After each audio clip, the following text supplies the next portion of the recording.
If Rigathi Gachagua was a selfish man, I would have agreed with William Ruto, like Raila. We sit and eat, then we finish the country. Today I'll be a very wealthy man. I would have joined him in all the deals. E-Citizen, we do. Fuliza, we do. Medical equipment, we do. Because he was willing to let me eat so that I keep quiet. He was quite happy. Oh my God! I may not be your best, and I don't claim to be, but I'm the one you have.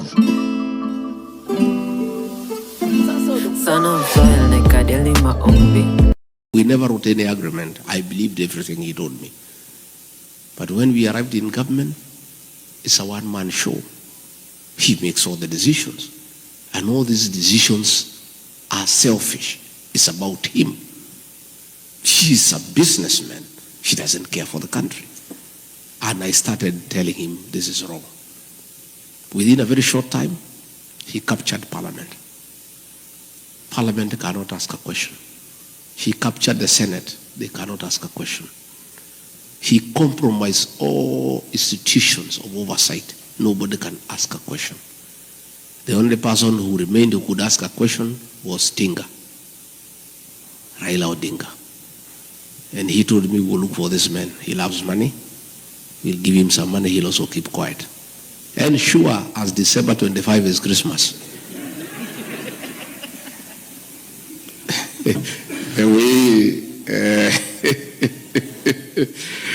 I'm telling you, just as sure as December 25 is Christmas, the way Osinde has explained,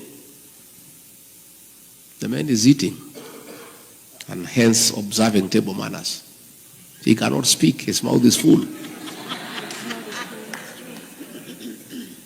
So the two are one and the same. And you know, sometimes we were debating. Okay, William Ruto is a great mistake. It's a mistake we have to live with. We made a mistake. I made a mistake. And I have apologized to the people of Kenya. But what was the alternative? Had we elected Raila Odinga, the same thing would have happened. The two would have crossed ranks. They start eating together the way they are doing today. So we are just saying Kenya was presented with two unpleasant choices. There were two hyenas, but they were different. One without teeth and one with teeth. And I think to a certain extent, President Uhuru Kenyatta was right. Probably we should have gone for the hyena without teeth because it will not finish us in one day. Yeah? Si ingetukula pole pole. Sasa, mimi, Rigathi Gachagua, decided to go for the hyena with the teeth. And it started with me. So somebody was telling me, much as I sympathize with you, nafikiri ni sawa, hii fisi iko na meno ilianza na wewe. Ndio sasa ikujie si? So yesterday I heard David Morave saying that Jubilee can support Raila Odinga if they abandon William Ruto. Raila Odinga and William Ruto are birds of the same feather. None of them is an alternative. We must get rid of the two because they are Kenya's problem. So when he bought Raila Odinga and he kept quiet, then he started stealing everything in the country. Started killing people. And I disagreed with him.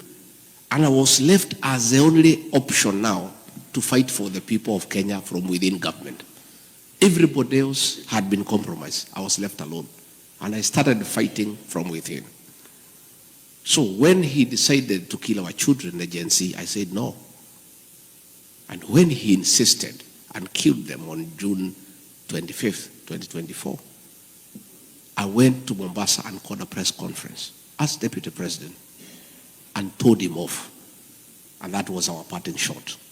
We never talked again from that day. We would only communicate in messages because I called him out publicly for killing our children. If Rigathi Gachagua was a selfish man,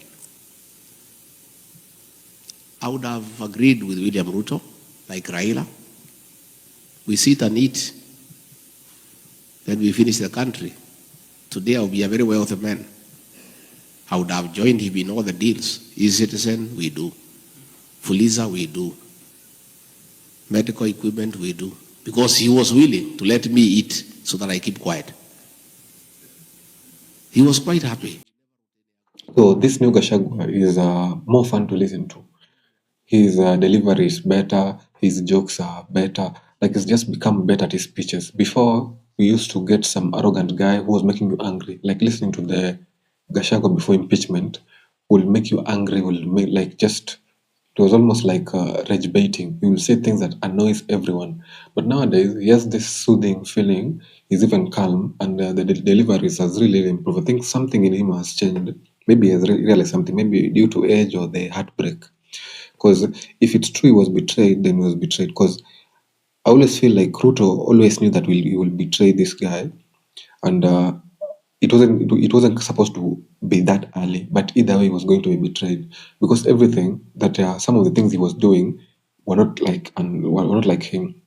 He was meant to come out like some uneducated guy who was very very primitive and who couldn't handle himself, and that's the facade that Ruto made him act because our politicians are just actors.